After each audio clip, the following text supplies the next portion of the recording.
আসসালামু আলাইকুম। প্রিয় দর্শক, অন্ধমঞ্চের আলোচনায় আপনাদের সকলকে আমন্ত্রণ জানাচ্ছি। বাঁশের চেয়ে যেমন কঞ্চি বড়, তেমনি বাংলাদেশের ত্রয়োদশ জাতীয় সংসদ নির্বাচনে দেশের অন্তর্বর্তী সরকারের কাছে ভোটের চেয়ে গণভোট বেশি প্রিয়। অন্যদিকে সরকারের মিত্র দলগুলো ব্যস্ত লেভেল প্লেইং ফিল্ডের নামে আসন বন্টন সমঝোতা নিয়ে। রেফারি নিজেই খেলোয়াড় হয়ে যাওয়ায় যাদের জন্য ভোট, সে জনগণের মধ্যে অবশ্য ভোট হোক আর গণভোট, কোনোটি নিয়ে বিন্দু মাত্র আগ্রহ নেই। সূত্রগুলো বলছে, ভোটের নাটকে সরকার ও সরকারি মিত্রদের চিন্তা হলো দুটি। প্রথমটি হলো বিদেশি শক্তিগুলো এমন নিয়ন্ত্রিত ভোটকে কিভাবে দেখছে, আর দ্বিতীয়টি হলো নির্বাচনের আগে কার্যক্রম নিষিদ্ধ থাকা আওয়ামী লীগ কি করবে। আওয়ামী লীগ নিয়ে সরকারের চিন্তা হঠাৎ করে বেড়ে যাওয়ার কারণ হলো বিদেশি দেশ ও সংস্থার প্রতিনিধিদের সাথে গত কয়েক সপ্তাহে আওয়ামী লীগের শীর্ষ পর্যায়ের নেতাদের বেশ কয়েকটি বৈঠক হয়েছে। এসব বৈঠকের পরপরই 17 জানুয়ারি ভারতের দিল্লির প্রেস ক্লাব অফ ইন্ডিয়ায় আওয়ামী লীগের দুই সাবেক মন্ত্রী সংবাদ সম্মেলন করেছে। এর মধ্যে প্রচার করা হচ্ছে আগামী শুক্রবার 23 জানুয়ারি দিল্লিতে সাংবাদিকদের জন্য আয়োজিত একটি অনুষ্ঠানে বক্তব্য দিবেন বাংলাদেশের সাবেক প্রধানমন্ত্রী শেখ হাসিনা। তবে আমরা নিশ্চিত হতে পেরেছি, সেভ ডেমোক্রেসি ইন বাংলাদেশ বা বাংলাদেশের গণতন্ত্র বাঁচাও শীর্ষক অনুষ্ঠানটি দিল্লিতে হলেও শেখ হাসিনা ওই অনুষ্ঠানে সশরীরে থাকবেন না। সেই অনুষ্ঠানে শেখ হাসিনার একটি অডিও বার্তা প্রচার করা হবে। তবে সূত্রগুলো বলছে, সেই অডিও বার্তার মাধ্যমে শেখ হাসিনা বাংলাদেশের ত্রয়োদশ জাতীয় সংসদ নির্বাচন উপলক্ষে এমন কিছু বার্তা দিবেন যেটি গত এক সপ্তাহ ধরে অনুষ্ঠিত বৈঠকের আলোকেই হবে। প্রশ্ন হলো, শেখ হাসিনা ও তার দল এরই মধ্যে ভোট বর্জনের কথা বলেছেন, তাহলে 23 জানুয়ারি নতুন কি বার্তা দিতে পারেন তিনি? বিস্তারিত জানতে চলুন যাওয়া যাক বিশ্লেষণ।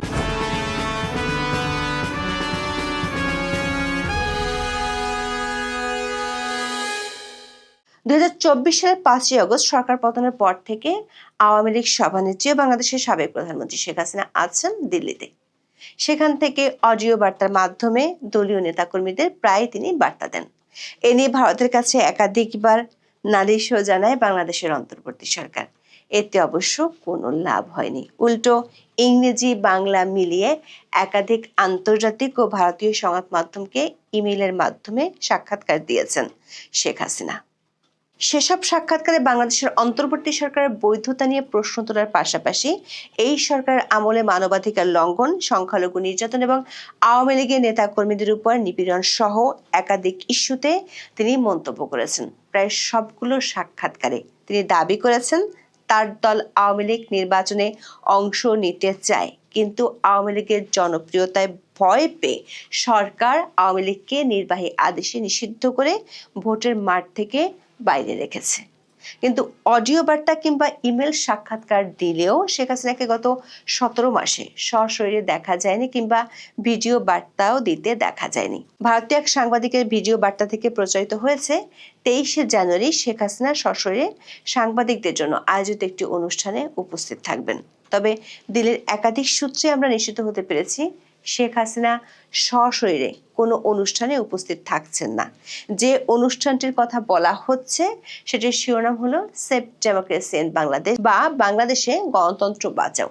অনুষ্ঠানটির আয়োজন করেছে দিল্লিতে অবস্থিত foreign correspondents club of south Asia. দিল্লির মাথুরেতে এই অনুষ্ঠানটি হবে। সেখানে সশরীরে হাজির থাকবেন হিউম্যান রাইটস ওয়াচের মহাসচিব ইঞ্জিনিয়ার মোহাম্মদ সিদ্দিক, সাবেক শিক্ষামন্ত্রী মহিবুল হাসান চৌধুরী নওফেল। এছাড়া ভার্চুয়াল মাধ্যমে যোগ দেবেন সাবেক পররাষ্ট্রমন্ত্রী আব্দুল মোমেন, সাবেক তথ্যমন্ত্রী মোহাম্মদ আলী আরাফাত, সাবেক সংসদ সদস্য হাবিব মিল্লাত এবং অধ্যাপক এস.এম. মাসুম। দিল্লির foreign correspondents club of south Asia and international association of press ক্লাবের সভাপতি ডক্টর ওয়াএল আওয়াদ যে সংবাদ বিজ্ঞপ্তি পাঠিয়েছে সেখানে বলা হয়েছে 23 জানুয়ারি সন্ধ্যা 6টা থেকে 7টায় অনুষ্ঠানটি হবে, যেখানে সূচনা বক্তব্য দিবেন বাংলাদেশের সাবেক প্রধানমন্ত্রী শেখ হাসিনা। তবে সেটি হবে তার একটি অডিও বার্তা। এমনকি তিনি অডিও সংযোগে এসে সাংবাদিকদের প্রশ্নের জবাব দেওয়ার সম্ভাবনাও কম। দর্শক, এর আগে 17 জানুয়ারি ভারতের দিল্লির প্রেস ক্লাব অফ ইন্ডিয়ায় আওয়ামী লীগের 2 সাবেক মন্ত্রী সংবাদ সম্মেলন করে। ভারতীয় সংবাদ মাধ্যমগুলোর খবরে বলা হয়েছে, আওয়ামী লীগ সরকারের পতনের পর গত 17 মাসে ভারতের মাটিতে এটিই ছিল আওয়ামী লীগ নেতাদের কোনো সংবাদ সম্মেলন। অবশ্য দলটির অনেক নেতাই ভারতীয় গণমাধ্যমকে নানাভাবে সাক্ষাৎকার দিয়েছেন গত 1.5 বছরের বেশি সময়। যদিও অনুষ্ঠানের আয়োজকদের পক্ষ থেকে দাবি করা হয়েছে 17 জানুয়ারির প্রেস কনফারেন্সটি আওয়ামী লীগের ছিল না। সংবাদ সম্মেলনে হাজির ছিলেন সাবেক পররাষ্ট্রমন্ত্রী হাসান মাহমুদ ও সাবেক শিক্ষামন্ত্রী মহিবুল হাসান চৌধুরী নওফেল। অনুষ্ঠানের অন্যতম আয়োজক লন্ডন প্রবাসী ব্যারিস্টার নিঝুম মজুমদার বিবিসি বাংলাকে বলেছেন, হাসান মাহমুদ এবং নওফেল চৌধুরী কেউই আওয়ামী লীগের নেতা হিসেবে ওই সংবাদ সম্মেলনে যাননি। দিল্লিতে 17 জানুয়ারি অনুষ্ঠিত সংবাদ সম্মেলনটির আয়োজক ছিল ইন্টারন্যাশনাল ক্রাইমস রিসার্চ ফাউন্ডেশন বা ICFR নামে একটি সংগঠন ও লন্ডন ভিত্তিক একটি ল ফার্ম। বিবিসি বাংলার খবরে বলা হয়েছে, জাতিসংঘের মানবাধিকার বিষয়ক হাই কমিশনারের কার্যালয় বা OHCHR জুলাই আগস্টের বিক্ষোভ নিয়ে যে প্রতিবেদন করেছিল তার একটি রিপোর্টাল বা জবাবি প্রতিবেদন তৈরি করেছে ICFR নামে এই সংগঠনটি। এর আগে একই বিষয়ে জেনেভাতেও সংবাদ সম্মেলন করা হয়েছিল। বিবিসি বাংলার খবরে বলা হয়েছে, বাংলাদেশের নির্বাচনের আগে আওয়ামী লীগের 2 সাবেক মন্ত্রী সশরীরে ভারতীয় গণমাধ্যমের মুখোমুখি হলে যে বাংলাদেশের রাজনীতি নিয়ে প্রশ্ন আসবেই তাও আয়োজকরা জানতেন এবং এর জন্য প্রস্তুত ছিলেন। ভারতের অবস্থানরত আওয়ামী লীগের একাধিক নেতা বিবিসি বাংলাকে বলেছেন, বাংলাদেশের মানুষের কাছে তাদের রাজনৈতিক বক্তব্য পৌঁছে দেওয়ার জন্য ভারতের গণমাধ্যমই সব থেকে উপযুক্ত। তাই দিল্লিতে সংবাদ সম্মেলন করা হয়েছে। সংবাদ সম্মেলনে হাজির থাকা বাংলাদেশের সাবেক মন্ত্রী মহিবুল হাসান চৌধুরী নওফেল বিবিসি বাংলাকে বলেছেন, দিল্লির সংবাদ সম্মেলনের সঙ্গে বাংলাদেশে যে 12 ফেব্রুয়ারি নির্বাচন হতে যাচ্ছে তার কোনো সম্পর্ক নেই। তার দাবি, এটি নির্বাচন বা ইলেকশন নয়, এটি একটি সিলেকশন। দর্শক, যদিও শেখ হাসিনা দিল্লি থেকে নেতাকর্মীদের উদ্দেশ্যে অডিও বার্তা দেন এবং আওয়ামী লীগের নেতারা বিভিন্ন গণমাধ্যমে সাক্ষাৎকার দেন, কিন্তু গত 17 মাসে আওয়ামী লীগের কোনো নেতাকে সরাসরি কোনো ধরনের সংবাদ সম্মেলনে দেখা যায়নি।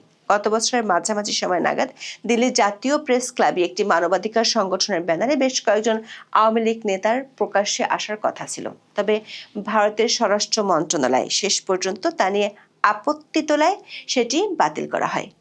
তখন কারণ হিসেবে অনানুষ্ঠানিকভাবে বলা হয়েছিল, এই আওয়ামী লীগ নেতারা যেহেতু প্রায় সবাই পর্যটক ভিসা বা বাণিজ্যিক ভিসা নিয়ে ভারতের মাটিতে আছেন, তাই তাদের প্রকাশ্য রাজনৈতিক কার্যক্রমে অংশ নিতে দেওয়া সম্ভব নয়।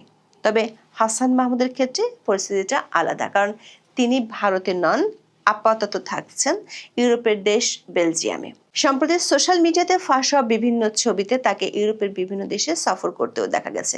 ফলে হাসান মাহমুদের ক্ষেত্রে ভারতের সরাসরি কোনো দায় নেই বলেই তাকে দিল্লির প্রেস ক্লাবে এই সাংবাদিক সম্মেলন করার অনুমতি দেওয়া হয়েছে বলে ধারণা করা হচ্ছে। এই সংবাদ সম্মেলনে তার সঙ্গী নিঝুম মজুমদারও লন্ডন প্রবাসী বাংলাদেশী, কাজেই তার ক্ষেত্রেও একই কথা প্রযোজ্য। আবার শেখ হাসিনা প্রথমবারের মতো সাংবাদিকদের জন্য আয়োজিত একটি অনুষ্ঠানে অডিও বার্তা দিতে পারেন। প্রশ্ন হলো, এতদিন পর ঠিক বাংলাদেশের নির্বাচনের আগে আগে কেন এমনটা হচ্ছে? দিল্লির কূটনৈতিক সূত্রগুলো বলছে, ভারতে থাকা এবং ভারতের বাইরে বেশ কিছু দেশের, বিশেষ করে পশ্চিমা দেশগুলোর রাষ্ট্রদূতদের সাথে গত কয়েক সপ্তাহে আওয়ামী লীগের শীর্ষ পর্যায়ের নেতাদের অফ দ্য রেকর্ড যোগাযোগ হয়েছে। বিশেষ করে মার্কিন যুক্তরাষ্ট্র এবং ইউরোপীয় দেশগুলোর প্রতিনিধিদের কাছে তারা এই বার্তা পৌঁছানোর চেষ্টা করছেন যে আওয়ামী লীগকে বাদ দিলে বাংলাদেশে মৌলবাদী শক্তির উত্থান ঘটবে এবং আঞ্চলিক ভারসাম্য নষ্ট হবে। এমনিতেই আন্তর্জাতিক সম্প্রদায়ের পক্ষ থেকে অন্তর্ভুক্তিমূলক নির্বাচনের দাবি বরাবরই জোরালো ছিল। গত 23 ডিসেম্বর মার্কিন যুক্তরাষ্ট্রের 5 জন প্রভাবশালী আইন প্রণেতা অন্তর্বর্তী সরকারকে একটি চিঠি লিখে আওয়ামী লীগকে সম্পূর্ণ নিষিদ্ধ করার বিষয়ে উদ্বেগ প্রকাশ করেছেন। ব্রিটিশ পার্লামেন্টেও বিষয়টি নিয়ে আলোচনা হয়েছে। কমনওয়েলথ সহ একাধিক আন্তর্জাতিক সংস্থা বাংলাদেশের আগামী সংসদ নির্বাচন নিয়ে তাদের নেতিবাচক মনোভাবের কথা অন্তর্বর্তী সরকারকে জানিয়ে দিয়েছে। সূত্রগুলো বলছে, শেখ হাসিনা 23 জানুয়ারি অডিও বার্তায় আন্তর্জাতিক সম্প্রদায়ের উদ্দেশ্যে বার্তা দিতে পারেন। আন্তর্জাতিক সম্প্রদায়গুলোর প্রতিনিধিদের সাথে গত কয়েক সপ্তাহ দলটির শীর্ষ নেতাদের যে যোগাযোগ হয়েছে তার প্রেক্ষিতে তিনি এমন বার্তা দিতে পারেন। এর মধ্যে আওয়ামী লীগের পক্ষ থেকে ভোট কেন্দ্রে না যাওয়ার জন্য ক্যাম্পেইন করা হচ্ছে। শেখ হাসিনা নিজেও অডিও বার্তায় এমন নির্দেশনা দিয়েছেন। গত 2 দিনে আওয়ামী লীগের পক্ষ থেকে আবারও মিছিল করা শুরু হয়েছে। পুলিশের একাধিক সূত্রে জানা গেছে দলটির ঝটিকা মিছিল থামানোর জন্য এক সময় সরকারের পক্ষ থেকে ব্যাপক চাপ ছিল। এমনকি বেশ কয়েকজন পুলিশ কর্মকর্তাকে প্রত্যাহারও করা হয়েছিল। কিন্তু গোয়েন্দা সূত্রগুলো বলছে 25শে জানুয়ারি থেকে আওয়ামী লীগের বড় ধরনের শোডাউন শুরু হতে পারে। তবে এমন নির্দেশ দলটির শীর্ষ পর্যায় থেকে দেওয়া হয়েছে কিনা সেটি এখনো নিশ্চিত হতে পারেনি আইন শৃঙ্খলা রক্ষাকারী বাহিনীগুলো। পুলিশের একজন ঊর্ধ্বতন কর্মকর্তা মনে করেন 21শে জানুয়ারি থেকে নির্বাচনী প্রচার শুরু হলে পুলিশ এমনিতেই ব্যস্ত হয়ে পড়বে। এর মধ্যে নির্বাচন বিরোধী একটি পক্ষ মাঠে নামলে পুলিশের পক্ষে পরিস্থিতি সামাল দেয়া কঠিন হতে পারে। গোয়েন্দাদের ধারণা আওয়ামী লীগের যে মাঠ পর্যায়ে বা তৃণমূলে জনবল আছে এবং তাদের ছাড়া নির্বাচন করলে সেটি গণতান্ত্রিক হবে না, এমন একটি বার্তা দেশ ও দেশের বাইরে দলটি ছড়িয়ে দিতে চাইবে। দলটি নির্বাচন বর্জনের ডাকটি শুধু অনলাইনে বা দলীয় নেটওয়ার্কে নয়, মাঠের কর্মসূচির মাধ্যমেও তুলে ধরবে। আগামী কয়েকদিনের মধ্যে দলটির সভানেত্রী অডিও বার্তার মাধ্যমে দলটির কর্মসূচি ঘোষণা করতে পারেন বলে দলটির একটি সূত্র জানিয়েছে। দর্শক, হ্যাঁ ভোটের জন্য সর্বশক্তি নিয়োগ করলেও সরকার আইন শৃঙ্খলা পরিস্থিতি নিয়ে যে বড়ই উদাসীন সেটার প্রমাণ হলো 19শে জানুয়ারি সন্ত্রাসীদের সাথে বন্দুক যুদ্ধে র্যাবের এক সদস্য মারা গেছেন। কয়েকজন র্যাব সদস্যকে জিম্মি করে রেখেছে সন্ত্রাসীরা। এটি ঘটেছে স্বরাষ্ট্রমন্ত্রীর সেই বক্তব্যের ঠিক একদিন পর, যেখানে তিনি বলেছিলেন থানা থেকে লুট হওয়া অস্ত্রগুলো খালে বিলে জঙ্গলে আছে বলে তিনি নিশ্চিত হয়েছেন এবং এগুলো নির্বাচনের সময় ব্যবহার হবে না। প্রশ্ন হলো, এমন পরিস্থিতির মধ্যে আওয়ামী লীগ যদি তার শক্তি দেখাতে নামে তাহলে সেটি অধ্যাপক ইউনূসের ঐতিহাসিক ভোটের জন্য কতটা অপ্রীতিকর আর অস্বস্তিকর হবে। শেখ হাসিনা তার নেতাকর্মীদের সঙ্গে এখন যে সব বক্তব্য রাখছেন সেখানে সরাসরি বলছেন যে তারা যেন ভোটারদেরকে এই অনুরোধ আহ্বান জানান যে যাতে যারা নৌকা মার্কা ভোটার তারা ভোট কেন্দ্রে না যায়। এবং শেখ হাসিনা পরিষ্কার করে এটাও বলছেন, যে কথাটা তিনি কিন্তু আন্তর্জাতিক সংবাদ মাধ্যমেও বলেছেন, যে আওয়ামী লীগের ভোটাররা যদি ভোট কেন্দ্রে না যায়, 50% বেশি ভোটার যদি ভোট কেন্দ্রে না যায়, তারা যদি এই নির্বাচনকে একটা বৈধতা না দেয়, তাহলে যে সরকারটা ক্ষমতায় আসবে তারা দেখতে চান, আওয়ামী লীগ দেখতে চায়, শেখ হাসিনা দেখতে চান সেই সরকারটা কদিন টিকতে পারে, কতটা স্থিতিশীলতা পায়।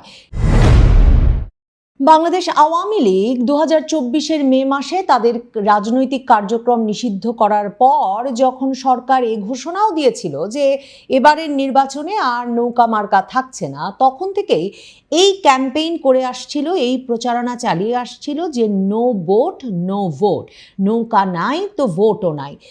বাংলাদেশ আওয়ামী লীগের সভানেত্রী শেখ হাসিনা তিনি আন্তর্জাতিক সংবাদ মাধ্যমগুলোর সঙ্গে যখন সাক্ষাৎকার দিচ্ছেন, বারবার তিনি এই আস্থা আওয়ামী লীগের সমর্থক ভোটারদের ওপর রাখছিলেন যে আওয়ামী লীগ যখন নাই, নৌকা মার্কা যখন ব্যালটে নাই, তখন যে ধরনের গণ বয়কটের শিকার হবে আগামী নির্বাচন, সেই নির্বাচনে কিছুতেই একটি গ্রহণযোগ্য সরকার গঠিত হতে পারবে না।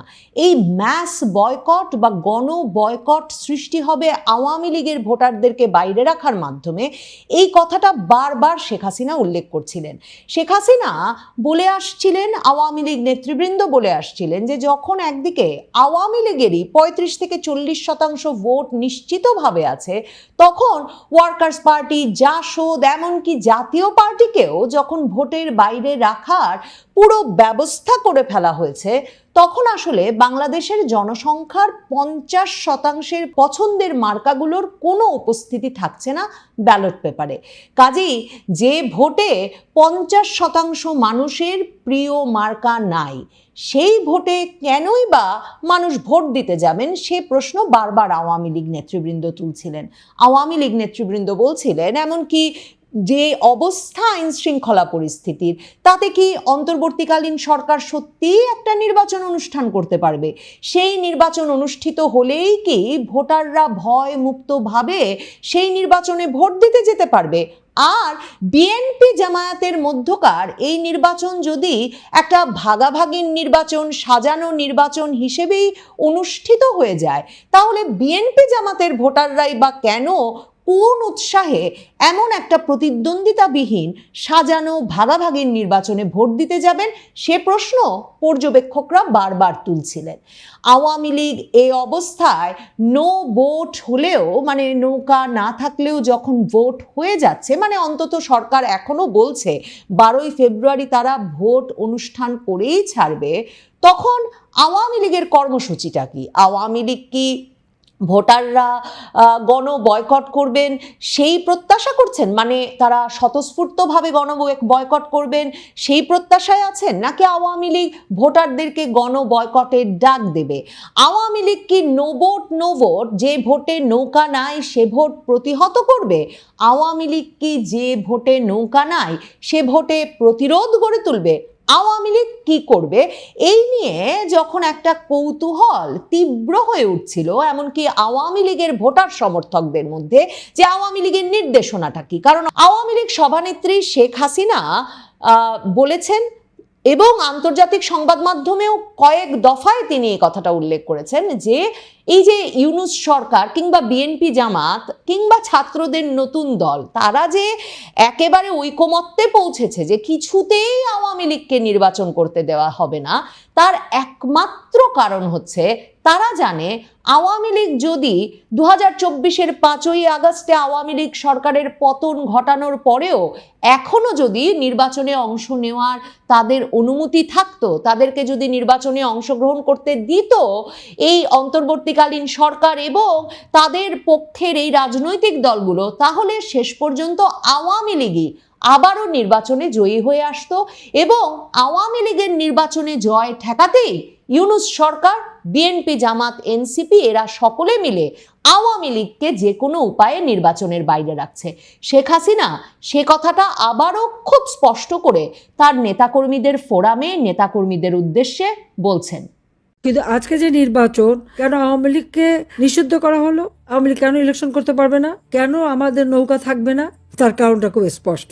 তারা জানে যতই আমার বিরুদ্ধে বদনাম দিক, যতই আমাকে মৃত্যুদণ্ড দিক, আওয়ামী লীগ যদি ইলেকশনে অংশগ্রহণ করে জনগণ আওয়ামী লীগকেই ভোট দেবে। তার কারণ তারা আওয়ামী লীগকেই চায়, কারণ আওয়ামী লীগ সন্ত্রাস দমন করে মানুষের জীবনের নিরাপত্তা নিশ্চিত করেছে। আওয়ামী লীগ জনগণের আর্থসামাজিক উন্নতি করে তাদের মাথাপিছু আয় বৃদ্ধি করেছে, তারা খেয়ে পড়ে সুখে ছিল, শান্তিতে ছিল। শেখ হাসিনা পুত্র সজীব ওয়াজেদ জয় একটা স্পষ্ট স্ট্যাটাস দিয়েছেন রোববারে। সেই স্ট্যাটাসে তিনি সরাসরি পরিষ্কার করে বলেছেন যে এটা কোনো ভোট নয়, এটা একটা ফাঁদ। বাংলাদেশকে রক্ষা করতে এই পাতানো নির্বাচনে অংশ নেবে না বাংলাদেশ। বাংলাদেশে আসন্ন নির্বাচন কোনো স্বচ্ছ গণতান্ত্রিক প্রক্রিয়া নয়, এটা অবৈধ জামাতি ইউনূস সরকারের সাজানো নাটক। আরেকটা নাটকের মাধ্যমে পাতানো নির্বাচনকে বৈধতা দেওয়ার চেষ্টা চলছে, ঠিক যেমনভাবে জুলাই আগস্টে সাধারণ শিক্ষার্থীদের সামনে রেখে উগ্র মৌলবাদী শক্তি ক্ষমতা দখল করেছিল, আজও একই কৌশল প্রয়োগ করা হচ্ছে। আওয়ামী লীগ স্পষ্টত মনে করছে যে যেই উগ্র মৌলবাদী শক্তি 2024 সালের 5ই আগস্ট শেখ হাসিনা সরকারের পতন ঘটানোর মাধ্যমে বাংলাদেশের ক্ষমতার নিয়ন্ত্রণে চলে এসেছে, সেই গোষ্ঠীটিকেই জয়লাভ করাতে এই নির্বাচন সাজিয়ে গুছিয়ে অনুষ্ঠান করে দিচ্ছে অবৈধ ইউনূস সরকার। সজীব ওয়াজেদ জয় বিশেষণ ব্যবহার করেছেন অবৈধ জামাতি ইউনূস সরকার। সজীব ওয়াজেদ জয় বলছেন এই সরকার নির্বাচনকে গণতন্ত্রের উৎসব বানাতে চায় না, তারা নির্বাচনকে ব্যবহার করতে চায় মৌলবাদ প্রতিষ্ঠার হাতিয়ার হিসেবে।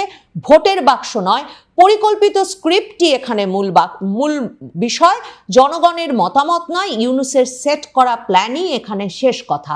তার মানে আওয়ামী লীগ কি মনে করছে যে এই নির্বাচনের মাধ্যমে আসলে বিএনপিও নয়, সত্যিকার অর্থে ক্ষমতায় আসতে যাচ্ছে জামায়াতে ইসলামী এবং তরুণদের সংগঠন এনসিপির জোট?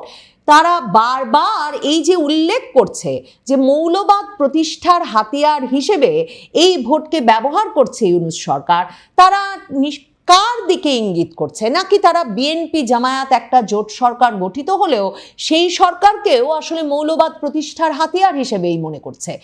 সজীব ওয়াজেদ জয় আরো বলছেন যে বাংলাদেশের সাধারণ মানুষের সামনে কঠিন কিন্তু স্পষ্ট একটা সিদ্ধান্ত, তারা কি এই সাজানো নির্বাচনের অংশ নিয়ে মৌলবাদকে বৈধতা দেবে, নাকি এই প্রহসন থেকে দূরে থেকে নিজেদের ভবিষ্যৎ রক্ষা করবে? এই প্রশ্নের উত্তর শুধু ভোট কেন্দ্রে নয়, বিবেকের ভেতরেই রয়েছে। যে নির্বাচনে স্বাধীনতার নেতৃত্ব দানকারী দল বাংলাদেশ আওয়ামী লীগকে পরিকল্পিতভাবে বাইরে রাখা হয়, সেই নির্বাচন কখনো জনগণের হতে পারে না। সেটি হয় শুধু ক্ষমতা দখলের কৌশল, রাষ্ট্র দখলের ষড়যন্ত্র। অবৈধ জামায়াতি ইউনূস ক্ষমতায় আসার পর থেকেই একটা গুছানো দেশকে ধ্বংসের দিকে ঠেলে দিয়েছে। মৌলবাদ ও জঙ্গিবাদের জন্য জায়গা তৈরি করাই এখন তাদের মূল লক্ষ্য। তার মানে আওয়ামী লীগ প্রকৃতার্থেই ভাবছে যে দেশটা দখল হয়ে গেছে এবং এই দেশ দখলের ষড়যন্ত্র থেকে দেশকে রক্ষা করার দায়িত্ব, কর্তব্য এবং সুযোগ আছে এই ভোট কেন্দ্রে না যাওয়ার মাধ্যমে বাংলাদেশের জনগণের। কারণ সজীব ওয়াজেদ জয় তার স্ট্যাটাসে এটাও লিখছেন যে দেশের প্রতিটি বাবা মায়ের দায়িত্ব তাদের সন্তানের জন্য একটা নিরাপদ উন্নয়নশীল বাংলাদেশ নিশ্চিত করা। সেই দায়িত্ব পালন করতে হলে মৌলবাদকে না বলতে হবে, জঙ্গিবাদকে না বলতে হবে, আর এই পাতানো নির্বাচনকেও না বলতে হবে।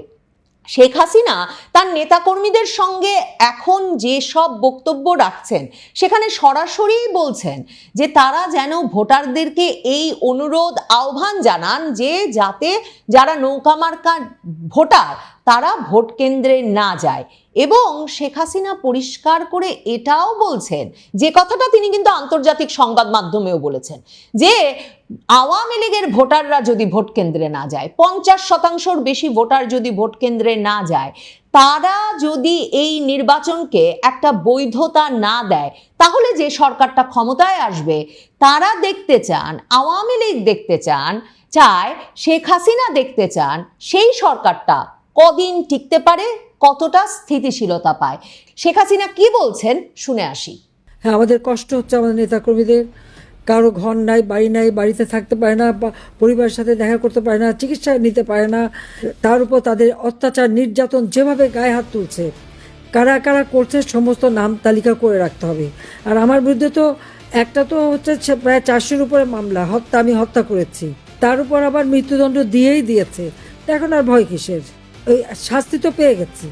এবং ওই নির্বাচনে সবাইকে বলে দিতে হবে জনগণকে যে আপনাদের ভোট কেন্দ্রে যাওয়ার দরকার নেই, ভোট তোরা নিজেরা ঘোষণা দিয়ে নেবে, তারপরে তাদের নির্বাচনে কি হয় সেটা আমরা দেখব।